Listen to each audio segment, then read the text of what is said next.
Moins de 24 heures après sa démission, Sébastien Lecornu est rappelé à l'ordre par Emmanuel Macron lui-même. Le président, face au vide politique, lui confie une mission express, négocier la stabilité du pays avant mercredi soir. Oui, c'est bien le Premier ministre démissionnaire qui doit maintenant jouer les pompiers de service. Un scénario inédit sous la Ve République. Un gouvernement déjà dissous, un parlement bloqué et un président qui tente de sauver la façade.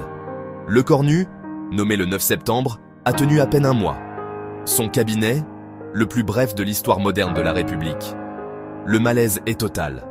La France se retrouve sans gouvernement réellement opérationnel et l'Élysée s'accroche à ce qu'il peut, un ex-chef de gouvernement sur le départ. Officiellement, cette mission vise à établir une plateforme d'action et de stabilité. Traduction, éviter la paralysie complète avant que Macron ne désigne un successeur.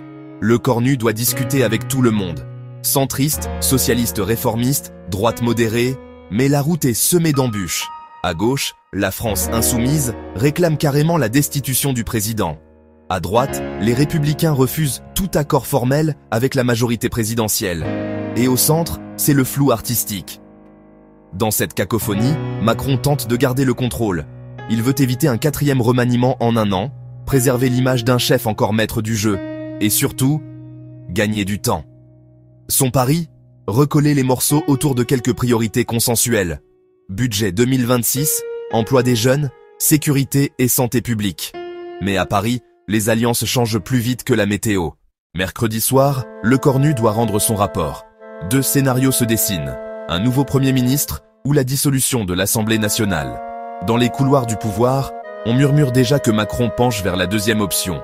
Le problème, c'est que le pays, lui, n'attend plus rien. Entre un gouvernement démissionnaire, un parlement figé et une opinion publique épuisée par les crises successives, la France flotte dans une zone grise. Ce n'est plus seulement une crise politique, c'est une crise de confiance. Et quand la confiance disparaît, aucune négociation, aussi expresse soit-elle, ne peut vraiment ramener la stabilité.